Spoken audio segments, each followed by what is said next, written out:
boa noite para você. O Band Eleições dá continuidade às entrevistas com os pré-candidatos ao governo de Minas e hoje recebe Miguel Correia, do PDT. Ele tem 44 anos, tem formação em História e foi vereador, deputado federal por 3 mandatos e também secretário de Estado na gestão Fernando Pimentel. Neste ano, ele deixou o PT, partido ao qual era filiado desde 2005, para ingressar no PDT, o mesmo partido de Ciro Gomes. Olá, pré-candidato ainda. Boa noite para o senhor, como vai? Boa noite, Lucas, Murilo, a todos que estão nos assistindo. E o gostoso das disputas eleitorais é você poder apresentar as ideias e dar o direito para as pessoas de poderem escolher, e esse é o papel que eu quero exercer. É isso. O nosso diretor de jornalismo, Murilo Rocha, também presente. Ei, Murilo, boa noite. Boa noite, Lucas. Boa noite, Miguel. Obrigado por aceitar o nosso convite. Muito bom te rever. Igualmente. Pré-candidato, candidato, eu queria começar falando um pouquinho sobre essa questão partidária antes de a gente entrar mesmo em ideias aí, pensando em planos de governo aí do senhor. Como eu falei na introdução, o senhor teve uma militância significativa no PT, exerceu o mandato de deputado federal como petista, foi secretário do governo Fernando Pimentel, aqui em Minas Gerais, e neste ano deixou a legenda para ingressar no PDT. Eu queria entender o porquê dessa mudança. Foi justamente para buscar esse espaço para tentar uma pré-candidatura ainda, não é, ao governo? Olha, em primeiro lugar é importante reafirmar que eu tive uma trajetória que muito me honrou no PT e mantenho todo o meu relacionamento de amizades, respeito. Então, eu não saí por porta dos fundos, nem por portas laterais, né? Não saiu brigado, não? Não saí brigado em nenhuma hipótese, saí inclusive conversando com todos que sempre tive relação. Mas eu entendia, não estava exercendo o mandato, então eu não deixei o partido, né, com a perda do meu mandato, que eu estava sem mandato nesse período, no ano atual, mas também acreditando que, em primeiro lugar, o PT é um partido que a orientação nacional tem um peso absurdamente superior aos estados, né? E isso, mais uma vez, nós estamos vendo a prova disso acontecer em Minas Gerais, quando tínhamos o deputado Reginaldo Lopes como candidato ao Senado e, após essa composição, a candidatura dele tendo que ser retirada. Sim. Né? Pela aliança com o PSD. Pela aliança com o PSD. Eu compreendo, política é isso, tem seus motivos, mas a minha trajetória, eu quero disputar as ideias, eu quero apresentar novas ideias para as pessoas e, por consequência, eu entendia que não tinha mais esse espaço no PT.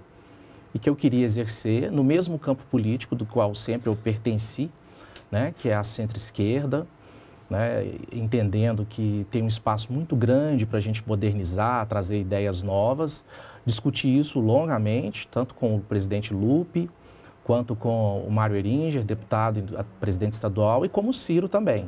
E chegamos a esse acordo, a essa conclusão, e eu estou aqui com um orgulho muito grande de representar o PDT, né? E com a responsabilidade de, nessas eleições como governador agora, ser o nome do PDT como candidato. Agora, Miguel, justamente por todo esse... Eu ia deixar essa pergunta até para o final, mas já que você já falando dessa proximidade sua com o PT, você falou agora dessa... Você construiu sua candidatura com o Ciro, com essa questão toda. Houve um ruído grande aí, recentemente, entre você e o Ciro, uma vez que você deu uma entrevista, elogiou o ex-presidente Lula. Isso irritou Ciro Gomes, que falou, te chamou de ficha suja e falou que você não deveria ser o candidato aqui por Minas, inclusive o presidente estadual do PDT, deputado federal Mário Heringer, chegou no momento de falar que ia deixar o cargo se isso ocorresse, se sentiu desautorizado pela fala do Ciro, achou que o Ciro atropelou ele aqui. Como é que está essa situação? Você é candidato mesmo, vai até o fim, relação voltou, já conversou com o Ciro e o Mário Heringer, como é que fica? Como é que ficou essa relação depois dessas declarações? Murilo, primeiro, eu faço política por idealismo. Então, isso me deixa muito leve para poder compreender, né, todo esse cenário e agir com um bom humor e com muita parcimônia, compreendendo que a solução sempre é o melhor caminho. A minha relação com o Ciro é desde 2004. O Ciro veio na minha campanha de vereador aqui em Belo Horizonte, no lançamento da minha campanha de vereador, porque eu tinha uma representação na juventude universitária muito sólida. Depois nós fomos congressistas juntos, como deputado federal. Ele já me recebeu na casa dele, em Fortaleza, no apartamento dele. Então, a minha relação com o Ciro é muito boa. E eu dou sempre esse exemplo, eu fui casado uma primeira vez e nunca, nenhum único dia da minha vida, falei mal da minha ex-mulher. Ao contrário, só tenho motivos para elogiá-la, tenho uma relação espetacular com ela, tenho uma filha que é a razão nossa. E isso é o mesmo exemplo que eu tenho com o PT, eu não tenho nada para falar mal. Eu entendo que o partido tem um modelo que não me comporta mais. E talvez por ter sido dessa forma, e aí eu compreendo o Ciro também, né, porque é um momento que ele precisa fazer com que todos nós entramos de cabeça na campanha dele, né, ele possa ter compreendido a fala que eu coloquei, onde eu faço essa afirmação e digo, mas escolhi um caminho e esse caminho é com o Ciro. Né? Na minha trajetória, nunca, em 18 anos de vida pública, se pesquisarem no Google, não encontrarão uma única vez que fui acusado de traição. Então, eu sempre tive lado, e o lado que eu escolhi é o PDT e é defender a campanha do Ciro a presidente. E esse episódio aconteceu muito no calor, eu não culpo a imprensa também, que esse é o papel da imprensa, de explorar as frases de duplo sentido e, naturalmente, conseguir mais exposição para o tema, né? Acho até que o maior culpado fui eu de deixar uma frase ser interpretada, mas em seguida já deixei claro e a minha história representa isso. E na semana passada o presidente Lupe esteve aqui, né, o presidente nacional do partido, tanto para recolocar o Mário no lugar que ele nunca deveria ter saído, que é na presidência do PDT, papel que ele cumpre e honra todos os filiados do PDT de Minas Gerais, né? E assim foi o que aconteceu, assim como a manutenção da minha pré-campanha ao governo do Estado, no mesmo formato que ela sempre teve, né? Eu não sou candidato de mim mesmo, eu sou candidato do PDT, que tem a responsabilidade tanto da campanha nacional quanto da campanha dos deputados federais e estaduais e, por consequência, continuo com essa condição do partido da pré-campanha ao governo do Estado. Mas, Miguel, desculpa só insistir nesse tema, então, porque o Ciro deu uma cirada, né? Ele chamou você de cidadão, ficha suja, né? Foi Ciro Gomes, né? O melhor estilo Ciro Gomes. Na sua campanha, quando a gente puder falar em candidato, tanto da sua campanha como a do Ciro Gomes, ele virá aqui ao Estado, subirá no seu palanque, pedirão votos juntos pelo interior dessas Minas Gerais tão grandes? Ele teve comigo... Para apaziguar a esse ponto, eu pergunto? Com toda certeza. Ele teve comigo um pouco antes da minha filiação, num jantar, né? Então, isso já aconteceu. Sim. Nós estamos organizando a vinda dele novamente aqui no Estado. E quanto às palavras cidadão, eu fico muito orgulhoso, porque, de fato, eu luto muito para ser um cidadão que cumpre com Ciro, todo né? Esse cidadão, o meu dever. E compreendo também o estilo Ciro de ser, né? E isso faz parte da personalidade dele e eu não quero exigir que ele seja diferente na relação comigo. Quanto à ficha suja, isso é importante eu responder, e eu quero responder com muita firmeza. Em primeiro lugar, na vida pública, eu sempre ocupei papel de destaque. Né? Na Secretaria de Desenvolvimento Econômico, eu fiz a gestão de um orçamento de mais de R$1 bilhão. Fui relator geral do orçamento da União, né? Com quase 1 tri e 200 bilhões de reais. E eu nunca sequer fui chamado para ser ouvido no Ministério Público, em toda a minha trajetória. Nunca, nunca. O Ministério Público nunca me chamou para que eu esclarecesse algo, né? Diferente é o processo eleitoral, né? E a acusação que me fazem no processo eleitoral, né, o que aconteceu, e eu também vou fazer muito esse debate durante a eleição. Em primeiro lugar, tentaram fazer uma acusação, né, de compras de influenciador, que rapidamente caiu por terra, porque nunca nenhum influenciador mostrou um recibo meu de minhas empresas ou qualquer desses fatos. E depois por abuso de poder econômico, porque uma empresa fez uma doação para a minha campanha. Essa doação custou 0, essa empresa é minha. Então, qual que era a alternativa? Eu pagar a empresa com dinheiro público? Eu optei por não fazer isso, porque eu era proprietário e sou dessa empresa, né, que ela tem um software. Então, ela cedeu o software para mim e, por consequência, foi essa a condenação. E destaco, por último, eu venci por 6-0 no Tribunal Regional Eleitoral, 6-0. Agora, no Tribunal Superior Eleitoral, o escritório que me defendia naquele momento Anteriormente, eu troquei mais de 600 mensagens, fizemos mais de 10 reuniões, assim que se mantém um relacionamento de um cliente com o escritório. Quando subiu pelo Tribunal Superior Eleitoral, eu sequer fui informado. Eu sequer fui informado que haveria julgamento. Eu sequer fui informado que a data do que aconteceu e nem do desfecho. Eu fiquei sabendo pela imprensa. O escritório sequer apresentou defesa oral. E depois disso eu troquei, não consegui vencer, mas os ministros do Supremo que compõem o TSE eu venci por maioria. Então o recurso agora é no Supremo, que me favorece, né? Mas eu também estou discutindo a anulação do processo. Entendi. Né? Porque isso me cabe. Ele, inclusive, é candidato a deputado, uma personalidade muito famosa aqui na cidade. Então, eu quero que ele responda o porquê dessa atitude e o que o motivou. Agora, uma eleição tão polarizada como temos nacionalmente, né? Lula, Bolsonaro, e regionalmente, Calil e Zema, Zema e Calil. Que espaço ocupa uma candidatura como a sua? Aonde tem espaço? Porque nacionalmente já está provado muito difícil ter uma terceira via. Aqui em Minas parece que é o mesmo caminho. Em que espaço, tanto politicamente, assim, que você vai ocupar? Que discurso você entra aí? Murilo, eu vou responder com duas afirmações, né? A primeira é que vamos dizer assim, essa mesma conjuntura era presente em 2018, né? Com Lula e Bolsonaro e depois Haddad e Bolsonaro. E o eleito aqui foi o Zema, que até 10 dias antes da eleição, em qualquer análise, ele não tinha chance de ir para o segundo turno. E ele foi eleito. Né? Você falava Pimentel e Anastasia na época. Pimentel e Anastasia, que representavam diretamente esse mesmo embate. Né? Em segundo lugar, que nós não estamos no dia da eleição e muito menos até no momento propriamente dito da eleição. Então, é agora que as pessoas vão observar, vão conhecer as ideias e vão escolher o seu candidato. Eu tenho convicção absoluta que eu vou vencer pelas ideias que irei apresentar. Porque não vale você... eu não quero vencer porque eu sou afiliado de fulano, beltrano, ciclano. Porque eu nunca vi afiliado nenhum resolver problema das pessoas, especialmente do povo de Minas Gerais.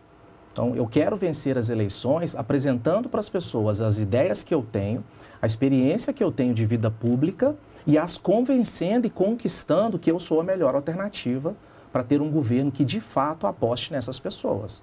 Então, é essa consciência, tranquilidade, convicção que eu vou disputar essa eleição para ganhar essa eleição. Miguel, começando a falar um pouco aí dessas suas ideias para o Estado, você já elegeu uma prioridade zero aqui para um eventual governo? Qual que seria? Eu não vou tratá-la como prioridade zero, porque a concepção que eu tenho de gestão pública, existem duas ações prioritárias de um governador. O problema é que a grande maioria dos governadores se ocupam só da primeira. Né? Eu não estou colocando que uma é primeira e uma é segunda, são duas que andam com a mesma necessidade. A primeira é você ser o solucionador dos problemas que acontecem dia a dia em qualquer gestão pública, seja municipal, estadual ou federal. Né? Então, essa é a premissa básica de um governador. A segunda é você ser capaz de propor novas ideias, novas ações que beneficiem a população, que impacte, que gere resultado concreto e absoluto na vida das pessoas. Pelo ponto de vista da gestão pública, eu tenho críticas ao governo atual. Porque você fala, o governo atual ele colocou o pagamento em dias dos servidores. Ao final desse ano, o Estado de Minas Gerais terá arrecadado 100 bilhões a mais, quase 100 bilhões a mais do que o governo anterior. Então, ele poderia até estar pagando 3 meses adiantado. Ele poderia ter dado aumento aos servidores. E não. Ele tem caixa. Ele atravessou o ano passado para esse ano com em torno de 30 bilhões em caixa. Mas fez um reajuste de 10%. Reajuste que não foi negociado, que não teve qualquer diálogo, que, inclusive, desrespeitado, inclusive, a proposta que o próprio governo fez. Então, essa inabilidade de gestão pública, eu compreendo que o Zema, e eu como empresário também, só posso bater palma para o Zema como empresário. Agora, como gestor público, ele não tem habilidade para ocupar essa função. A gente vai continuar, claro, ouvindo as ideias do Miguel aqui para o Estado, enquanto pré-candidato. Por hora, o Band Eleições faz sua pausa e volta já já.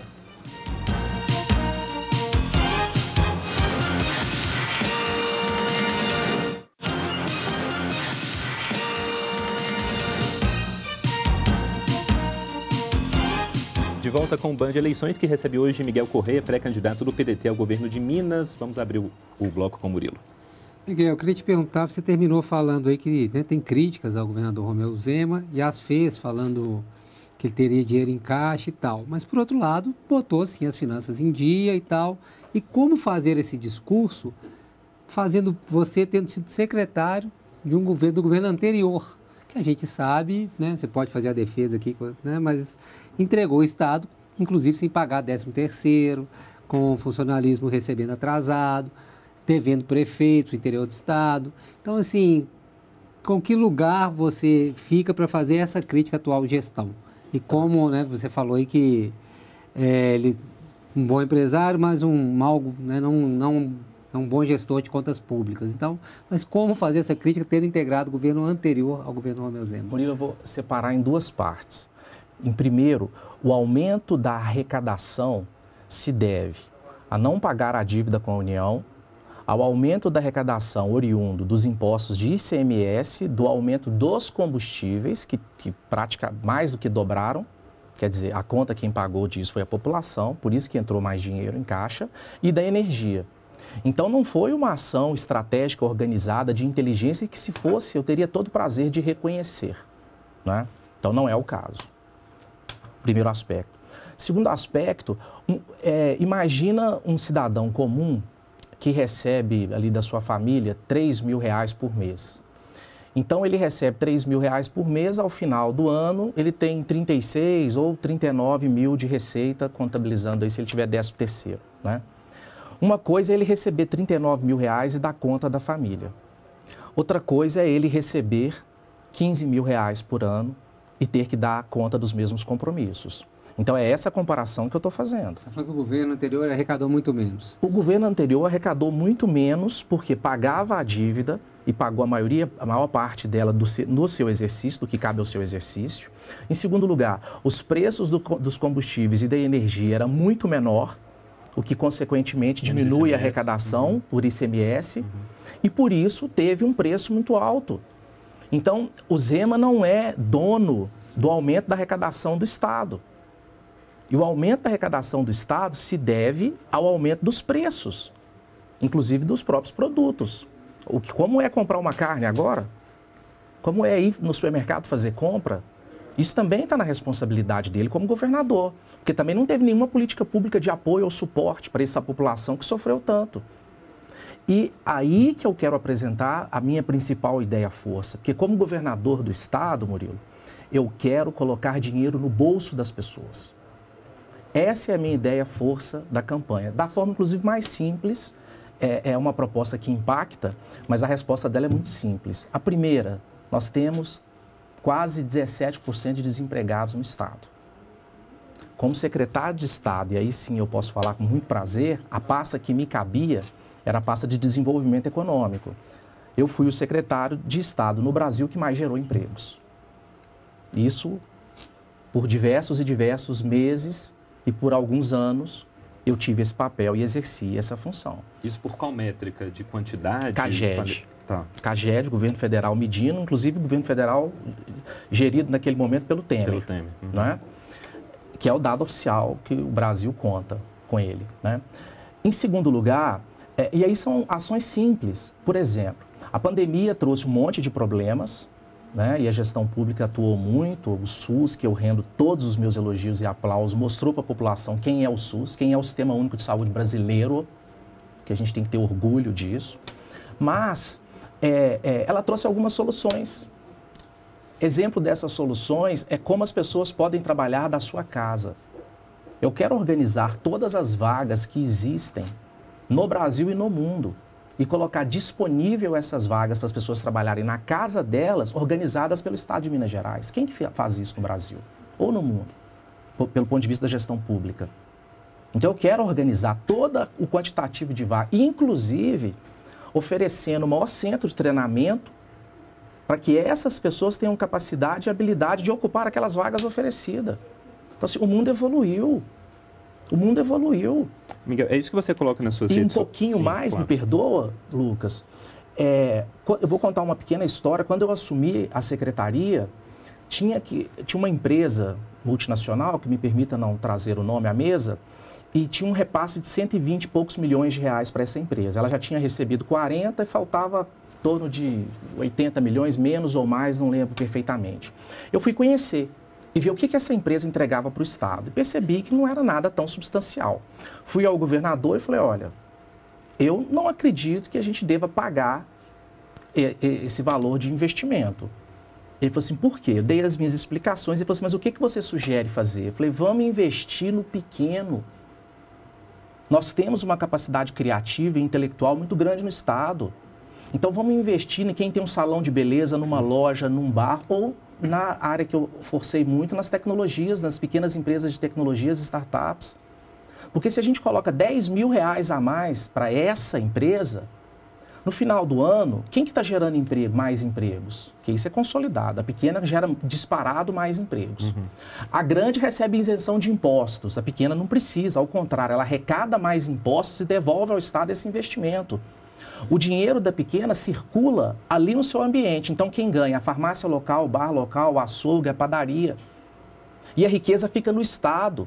Não é um dinheiro que você transfere para uma grande, que os acionistas dela é que vão receber os dividendos e que a maioria, em Minas Gerais, não moram, talvez com pouquinhas exceções, né? E até no Brasil não moram.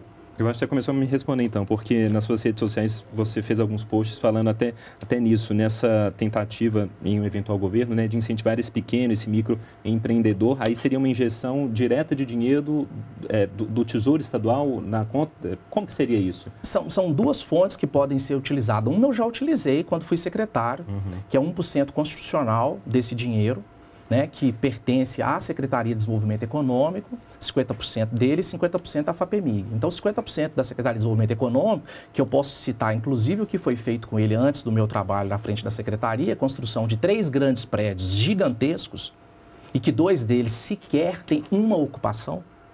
Uma. Então, assim era feito o investimento público, né?